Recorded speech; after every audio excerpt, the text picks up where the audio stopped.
Bismillahirrahmanirrahim. Elhamdülillahi Rabbil alemin. Vessalatu vesselamu ala khatemen nebiyyin. Ve eşhedü en la ilahe illallah vahdehu la şerike leh. Ve eşhedü enne Muhammeden abduhu ve resuluh. Və ba'd.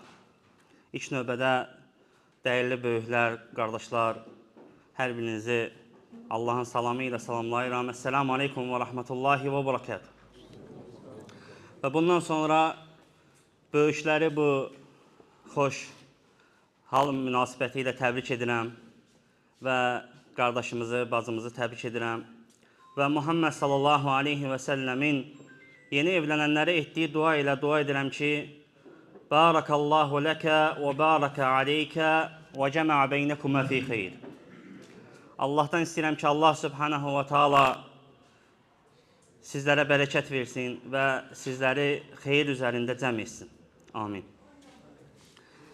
Və bundan sonra, dəyərli qardaşlar, bilmək lazımdır ki, necə ki bilirik, cəmiyyət ailələrdən ibarətdir. Ailənin təməli də ata və anadan ibarətdir. Yəni, kişi və qadından ibarətdir ailələr də. Və cəmiyyətin islahı da, düzəlməsi də həmin ailələrin islah olması ilə olur. Necə ki, Şeyx Abdullah Əl-Buxari, Hafizəhullah söyləyir ki, yəni cəmiyyət ailələrdən ibarətdir, mütləqdir ki, o ailələr islah olmalıdır ki, cəmiyyət də islah olsun. Yaxşı, bu ailənin xoşbəxt davam etməsindən ötürü, xoşbəxt olmasından ötürü nələrə diqqət etmək lazımdır? Yəni, hansı amillər var ki, onlara diqqət etdikdə ailə xoşbəxt olur, ailə gözəl şəkildə davam edir. Onları da uca Rəbbimiz mübarək kitabında buyurmuşdur və həmçinin Muhammed sallallahu aleyhi və səlləm öz hədisində, həyatında sahabələrinə, bizlərə göstərmişdir. Və Allah Rəsulu bizlər üçün gözəl ailə qurmaqda, ailəsi ilə gözəl rəftar etməkdə ən gözəl nümunədir. Uca Allah buyurur ki, لَقَدْ كَانَ لَكُمْ فِي رَسُولِ اللّٰهِ أُسْوَةٌ حَسَنَةٌ Allahın Rəsulu Muhammed sallallahu aleyhi və səlləmdə sizlər üçün gözəl örnək vardır. Biz də əgər istəyirik ki, ailəmiz xoşbəxt olsun, bu halda biz baxmalıyıq ki, bizim Rəbbimiz bizə nə əmr edir. Bu zaman görəcəyik ki, uca Rəbbimiz bizə əmr edir ki, mübarək kəlamında وَاَشِرُهُنَّ بِالْمَعْرُوفِ Qadınlarla xoş rəftar edin. Və Rəsulü Muhammed sallallahu aleyhi və səlləmin sünnəsinə baxsaq, görəcəyik ki, Peyğəmbər sallallahu aleyhi və səlləm öz zövcələri ilə necə rəftar edib, necə müamilə qurub. Bax, bu zaman biz də o ailədə olan xoşbəxtliyə çatmış olacağıq. Yeganə yolu sənin Rəbbin öyrədib. وَاَشِرُهُنَّ بِالْمَعْرُوفِ Qadınlarla xoş rəftar et. Və sənin Peyğəmbərin Muhammed sallallahu aleyhi və səlləm sənə öyrədib ki, necə ki hədisində Abu Hureyra radiyallahu anhu rəvayət edir hədisi, Allah Rəsulu buyurur ki, Mən kənə yu'min billahi vəl yevmil əxir Kim axirət gününə, qiyamət gününə iman gətiribsə, Allaha iman gətiribsə, fələ yu'zi cərahu Qonşusuna əziyyət verməsin. Fikir verin, Allah Rəsulu iman gətiribsə deyir, birinci ilə başlayır. Ondan sonra nə buyurur Muhammed sallallahu aleyhi və səlləm? Buyurur ki, وَاسْتَوْسُوا بِالنِّسَاءِ خَيْرًا Qadınlarınızla xoş rəftar edin. Qadınlarınıza xeyri tövsiyə edin. Sonra buyurur ki, فَاِنَّهُنَّ خُلِقْنَ مِنْ دِلَعٍ Həqiqətən, qadınlar əyri qabırğadan yaranmışdır. وَاِنَّ أَعْوَجَ شَيْءٍ فِي الدِّلَعَ عَلَاهُ Allah Rəsulü buyurur ki, qabırğanın da ən əyri hissəsi ə'ləhu, onun yuxarı hissəsidir. فَاِنْ زَهَبْتَ تُقِيمُهُ كَسَرْتَهُ Peyğəmbər sallallahu aleyhi ve sellem tövsiyə edir ki, əgər o qabırğanı, o əyriliyi düzəltməyə çalışsan, kəsərtəhu, qıracaqsan. Və in tərəktəhu ləm yəzəl ə'vac. Əgər olduğu kimi tərk etsən, əyri qalacaq. Sonra fikir verin, Allah arasında buyurur, fəstəvsu bin nisəi xayra. Odur ki, qadınlarınızla xoş rəftar edin. Sizə tövsiyə edirəm ki, xoş rəftar edəsiniz. Baxın, Allah Rəsulü qadının xilqətindən danışdı sahabələrinə. Öyrətdi ki, onlar zərifdirlər. Və onların yaradılışın izah etdi ki, yaradılışlarında, onların təbiətlərində bir qüsur vardır, əyrilik vardır.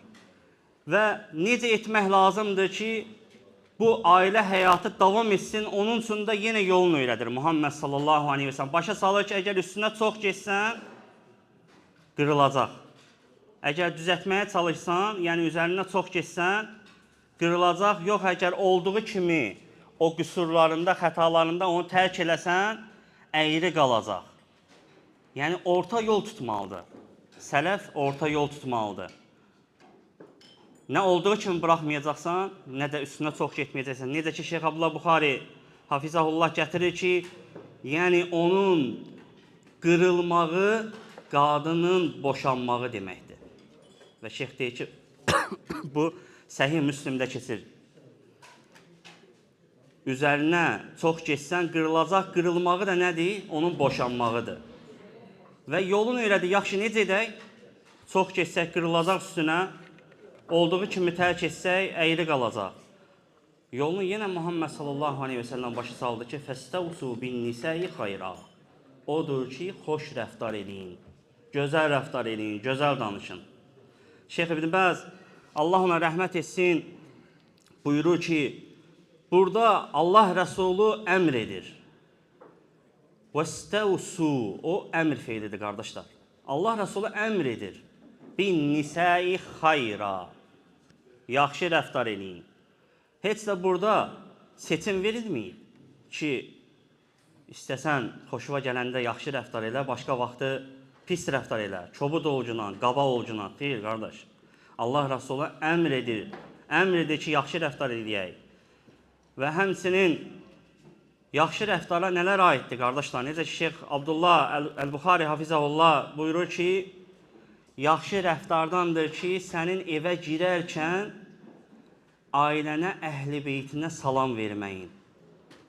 Şeyx deyir ki, evə girən kimi deyir, başlayır, hardadır yemək, hardadır su, o harda, bu harda, başlayır ancaq belə. Amma deyir, sənin Rəsulun Muhammed sallallahu aleyhi ve sellem evə girəndə Əssəlamu aleykum deyərdi ev əhlinə, salam verərdi. Sonra nədir unudulmuş sünnələrdən, qardaşlar? Baxağın, tətbiq etmiriksə, tətbiq edək həyatımıza. Girməmişdən əvvəl dişləri misvaqlayardı Muhammed sallallahu aleyhi ve sellem. Özünə baxardı, evə girməmişdən əvvəl ətirlənərdi, dalağından istifadə edərdi. Öz qadını üçün bəzənərdi Muhammed sallallahu aleyhi ve sellem. Və biz də belə olmalıyıq ki, həmin ailə və bizim ailəmiz xoşbəxt ailələrdən olsun. Çünki Allah Subhanahu taala buyurur ki, yaxşı rəftar elə və aşiruhunna bil ma'ruf. Yaxşı rəftarın da tələb etdiyi amillərdən biri də evə girərkən salam verməyindir. Onun üzərinə gəlməməyin. Niyə belə etdin? Niyə elə etdin? Niyə bişirmədin? Hətta şeyx gətirir, inşallah Allah nəsib etsin, növbəti məclisimizdə danışarıq. Hətta qadının bişirdiyi yeməyə danışmamaq. Niyə bişirmədin? Deyir ki, qonşunun qadını səndən yaxşı çörək bişirir. Olmamalıdır belə şeylər. Əksinə, girdin, Əssəlamu aleykum verməlisən, xoş ünsiyyət qurmalısan. Muhammed sallallahu aleyhi ve sellem girdi evinə, soruşdu, ey Ayşə, yeməyə nəyimiz var? Ayşəna dedi ki, heç nə Allahın Rəsulü, sadəcə sirkə var, sirkə. Baxın, heç nə. Peyğəmbər sallallahu aleyhi ve sellem xətrinə dəymədi, kobud söz demədi. Əksinə qayıtdı, dedi ki, sirkə necə də gözəl qarışıqdır. Fikir verin. Yəni, biz olsan neyniyərik? Allah qorusun. Subhanallah, deyirsən, falan yeməyi niyə pişirmədin? Hətta şəriət icazə verib 2 yalan danışmağı. Necə? Yeməyi duzlu edibsə, deyirsən ki, duzlu deyil. Subhanallah, duzlu olan yeməyə deyirsən ki, duzlu deyil. Şəriət ona icazə verib. Bax, belə olduğu halda, qardaşlar, bizim də ailələrimiz xoşbəxt olacaq. Necə? Allaha və Rəsuluna itaat edəcəyik. Və buna da ən başlıca, yəni bu şeyləri əməl etməyə, ən başlıca riayət etməyə, belə deyək, haqlı olan şəxs ərdir. Bu barədə İmam Qurtubi rahimehullah və aşiruhunna bil ma'ruf, qadınlarla xoş rəftar edin ayəsini təfsir edərkən buyurur ki, burada xitab, xoş rəftar etməyə xitab hər kəsə aiddir. Hər kəsə. Qadınla xoş rəftar etməyə.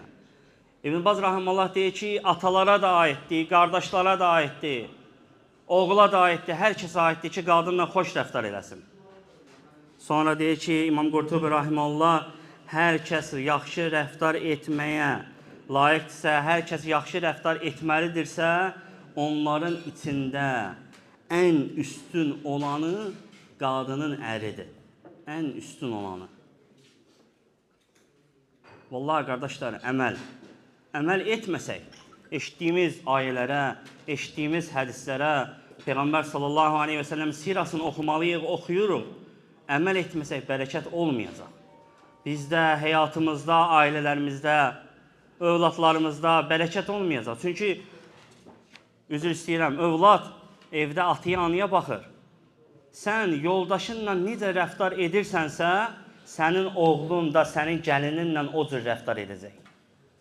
Çünki o atasından görürdü, anası ilə necə rəftar edirdi, necə ona hədiyyə alırdı, baxırdı. Bugün cümə gündür, mübarək gündədir, əlhəmdülillah bu izdivacı xeyri bərəkətli eləsin. Cümə günü sələflərimizdən gəlib ki, cümə günü ailələrinə hədiyyə alardılar. Cümə günü. Öz zövcələrinə hədiyyə alardılar. Sən hədiyyə alacaqsan, sənin oğlun da elə olacaq. Sənin qızın da elə olacaq. Qadın evdə əri ilə yaxşı rəftar edəcək, ona hörmət qoyacaq, sənin qızın da ərinə hörmət qoyacaq. Ona görə bizdən başlayır. Biz doğru düzgün sünniyə, Quran və sünniyə əməl edəcəyik, o zaman bizim ailələrimiz də xoşbəxt olacaq.